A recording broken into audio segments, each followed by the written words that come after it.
Hi everyone, আসসালামু আলাইকুম। আজকে আমি আলোচনা করব তৃতীয় শ্রেণী ইসলাম ও নৈতিক শিক্ষার বার্ষিক পরীক্ষার একটি নমুনা প্রশ্ন নিয়ে। তো চলো নমুনা প্রশ্নটি দেখে নিই। তো আমাদের প্রথমে রয়েছে বহু নির্বাচনী প্রশ্নের উত্তর দাও। ১. নারীর অধিকার ও মর্যাদা রক্ষায় কে সর্বাধিক তাগিদ দিয়েছেন? ক. হযরত আবু বকর রাদিয়াল্লাহু তাআলা আনহু। খ. হযরত উমর রাদিয়াল্লাহু তাআলা আনহু। গ. হযরত মুহাম্মদ সাল্লাল্লাহু আলাইহি ওয়াসাল্লাম। ঘ. সুলাইমান। উত্তর গ. হযরত মুহাম্মদ সাল্লাল্লাহু আলাইহি ওয়াসাল্লাম। কত খ্রিস্টাব্দে মহানবী হযরত মুহাম্মদ সাল্লাল্লাহু আলাইহি ওয়াসাল্লাম জন্মগ্রহণ করেন? ক. 560 খ্রিস্টাব্দে। খ. 570 খ্রিস্টাব্দে। গ. 540 খ্রিস্টাব্দে। ঘ. 590 খ্রিস্টাব্দে। উত্তর খ. 570 খ্রিস্টাব্দে। 3 নম্বর, মদিনা সনদ কে প্রণয়ন করেন? ক. হযরত মুহাম্মদ সাল্লাল্লাহু আলাইহি ওয়াসাল্লাম। খ. হযরত উসমান রাদিয়াল্লাহু তাআলা আনহু। গ. হযরত আবু বকর রাদিয়াল্লাহু তাআলা আনহু। ঘ. হযরত উমর রাদিয়াল্লাহু তাআলা আনহু। উত্তর ক. হযরত মুহাম্মদ সাল্লাল্লাহু আলাইহি ওয়াসাল্লাম। 4 নম্বর, আমাদের চারপাশে ভিন্ন ধর্মের মানুষের সাথে মিলেমিশে একে থাকাকে কি বলে? সামাজিক সম্প্রীতি, ধর্মীয় সম্প্রীতি, রাষ্ট্রীয় সম্প্রীতি, রাজনৈতিক সম্প্রীতি। উত্তর ধর্মীয় সম্প্রীতি। 5 নম্বর, হযরত আবু বকর রাদিয়াল্লাহু তাআলা কেমন স্বভাবের ছিলেন? ক. কঠোর। খ. ধার্মিক। গ. নিষ্ঠুর। ঘ. সহানুভূতিশীল। উত্তর সহানুভূতিশীল। 6 নম্বর, আল্লাহকে ছেড়ে যাদেরকে তোমরা ডাক তাদেরকে তোমরা গালি দিও না, এ কথা কে বলেছেন? ক. মহান আল্লাহ। খ. হযরত আদম আলাইহিস সালাম। গ. হযরত মুসা আলাইহিস সালাম। ঘ. হযরত ঈসা আলাইহিস সালাম। উত্তর ক. মহান আল্লাহ।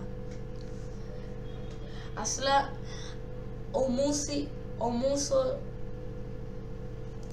অমুসলিমদের কারণে তুমি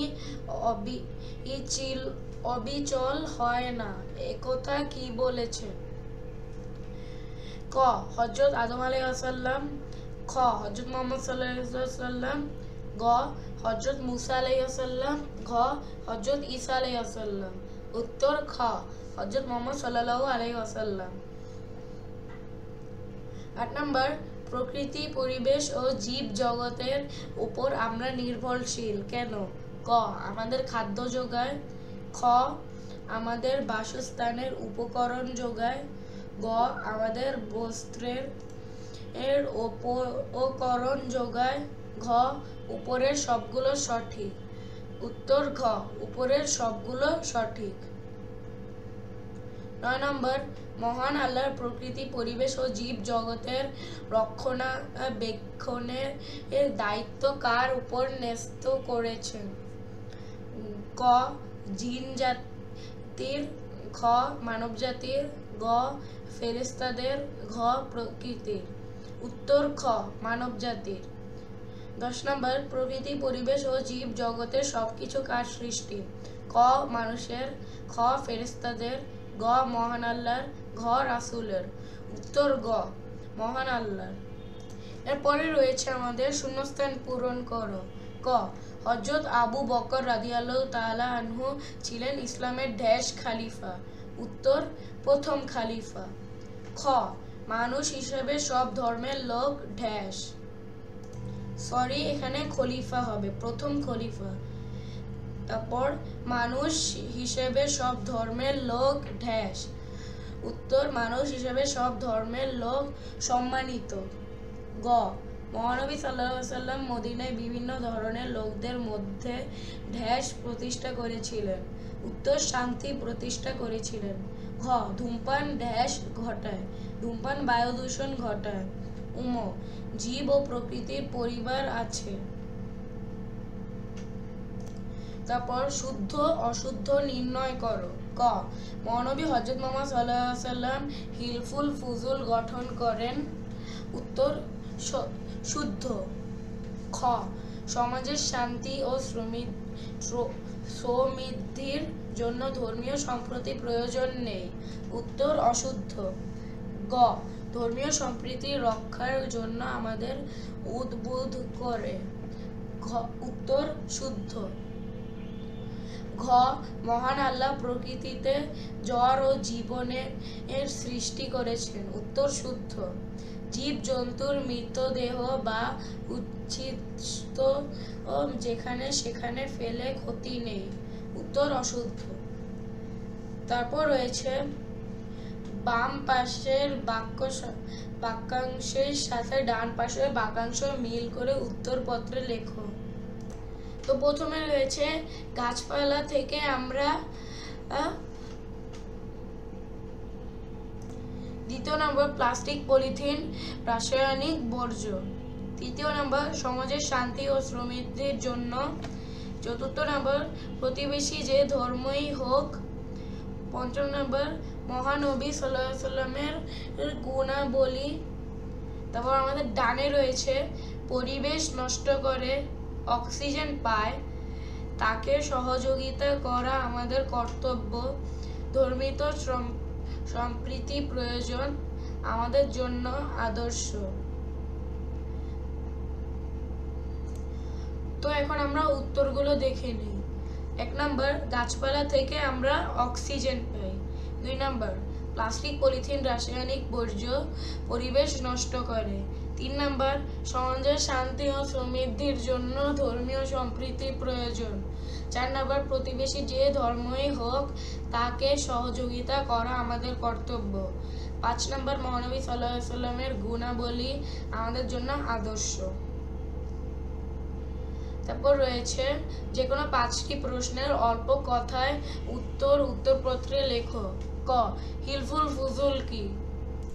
উত্তর অন্যায়ের বিরুদ্ধে দাঁড়ানো ও অসহায়দের সাহায্যের জন্য তৈরি এক শান্তি চুক্তি। নবী সাল্লাল্লাহু আলাইহি ওয়াসাল্লাম যুবক অবস্থায় এতে অংশ নিয়ে অত্যন্ত সমর্থন করেছিলেন। খ, হযরত আবু বকর রাদিয়াল্লাহুকে ইসলামের ত্রাণকর্তা বলা হয় কেন? উত্তর তিনি কঠিন সময়ে খিলাফতকে স্থিতিশীল করেন ও ইসলামকে রক্ষা করেন। কোরআনকে একত্রে করেন সংরক্ষণ করার ঐতিহাসিক কাজও তিনি করেন। এজন্যই তাকে ইসলামের ত্রাণকর্তা বলা হয়।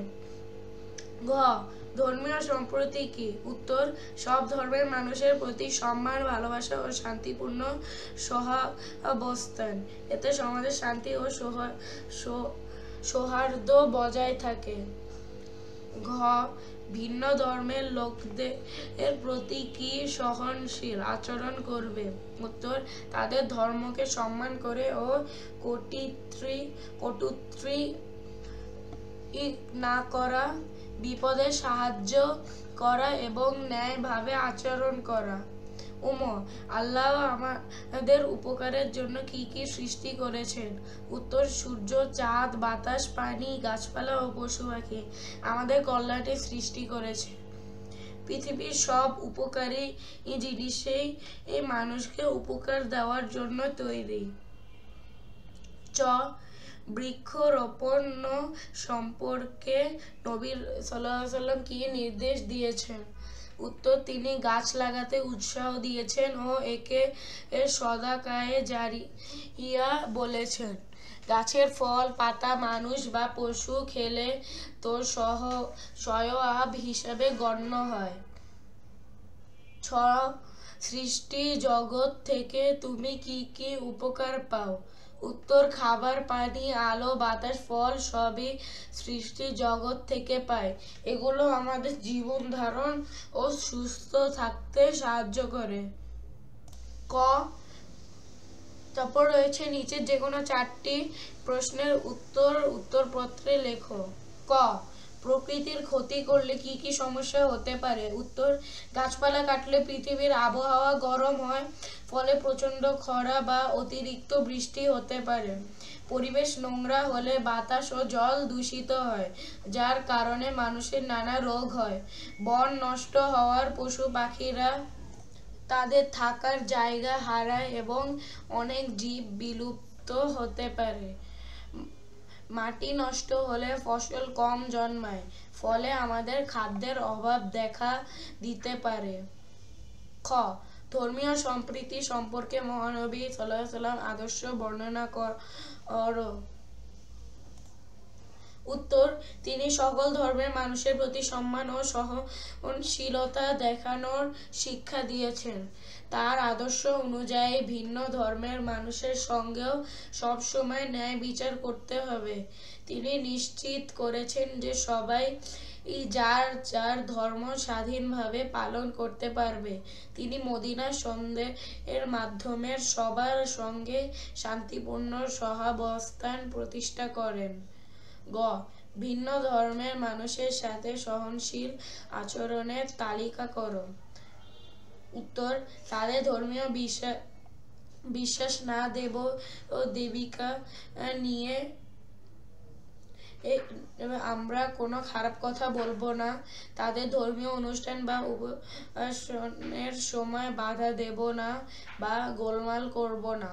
স্কুল বা খেলার মাঠে সব বন্ধুকে সমানভাবে দেখব ও তাদের প্রতি ভালো ব্যবহার করব। তাদের বিপদে পাশে দাঁড়ার এবং তাদের সংস্কৃতি ও পোশাকের প্রতি শ্রদ্ধা জানাবো। ঘ, নবী রাসূলগণের জীবন চরিত্র ও জেনে কিভাবে তাদের আদর্শ অনুসরণ করবে তা লিখো। উত্তর, তাদের মতো আমরা সব সময় সত্য কথা বলবো এবং সকল কাজ সৎ থাকবো। বিপদ বা কষ্টের সময় তাদের মতো ধৈর্যশীল হওয়ার চেষ্টা করব। তারা যেমন গরিব, দুঃখী ও দুর্বলদের প্রতি দয়া দেখাতেন, আমরাও তেমনি দয়ালু হব। তারা ছিলেন পরিচ্ছন্ন, তাই আমরাও শরীর, পোশাক ও চারপাশ পরিষ্কার পরিচ্ছন্ন রাখব। কিভাবে হযরত আবু বকর রাদিয়াল্লাহু এর জীবনে আদর্শ অনুসরণ করবে তা বর্ণনা করো। উত্তর, আমরা সব সময় আল্লাহর প্রতি দৃঢ় বিশ্বাস ও ভালোবাসা রাখব। তিনি যেমন উদারভাবে দান করতেন, আমরাও তেমনি দানশীল হওয়ার চেষ্টা করব। বিপদে বা কঠিন পরিস্থিতিতে আমরা সাহসী ও দৃঢ় প্রতিজ্ঞ থাকার শিক্ষা নেব। তিনি ন্যায়পরায়ণ ছিলেন, তাই আমরাও সব মানুষের সাথে ন্যায্য আচরণ করব। চ, আমরা কিভাবে প্রকৃতি, পরিবেশ ও জীব জগতের উপর নির্ভরশীলতা উল্লেখ করো। উত্তর, শ্বাস নেওয়ার জন্য আমরা গাছপালা থেকে অক্সিজেন এবং পান করার জন্য জল পাই। ভালো ও পরিষ্কার পরিবেশ না থাকলে আমরা সুস্থ থাকতে পারি না। আমরা খাবার ও পুষ্টির জন্য গরু, ছাগল, মাছ ও ফসলের উপর নির্ভরশীল। ছোট পোকামাকড় মাটির উর্বরতা বাড়িয়ে ফসল ফলাতে সাহায্য করে, যা ছাড়া আমাদের জীবন চলে না। ছ, প্রকৃতি ও পরিবেশের যত্ন সম্পর্কে ইসলামে কি বলা হয়েছে তা লেখো। উত্তর, ইসলামে প্রকৃতি ও পরিবেশকে আল্লাহর নিয়ামত বলা হয়েছে, তাই এটি নষ্ট করা উচিত নয়। মহানবী সাল্লাল্লাহু আলাইহি ওয়াসাল্লাম বলেছেন, পরিষ্কার পরিচ্ছন্নতা ঈমানের অঙ্গ, তাই পরিবেশ পরিষ্কার রাখা জরুরি। ইসলাম গাছ লাগাতে উৎসাহিত করে এবং অযথা গাছ কাটা বা জল অপচয় করতে বারণ করে। পশুপাখি বা জীবজন্তুকে বিনা কারণে কষ্ট না দিয়ে তাদের প্রতি দয়া ও যত্ন দেখাতে বলা হয়েছে। তো বন্ধুরা, এটি ছিল আজকের জন্য। ভিডিওটি ভালো লেগে থাকলে অবশ্যই লাইক, কমেন্ট ও শেয়ার করে দিবে এবং নতুন নতুন ভিডিও পাওয়ার জন্য অবশ্যই সাবস্ক্রাইব করবে। আর যদি এমন আরও নমুনা প্রশ্ন পেতে চাও তো অবশ্যই আমাদের কমেন্ট বক্সে জানিয়ে দিবে। আসসালামু আলাইকুম।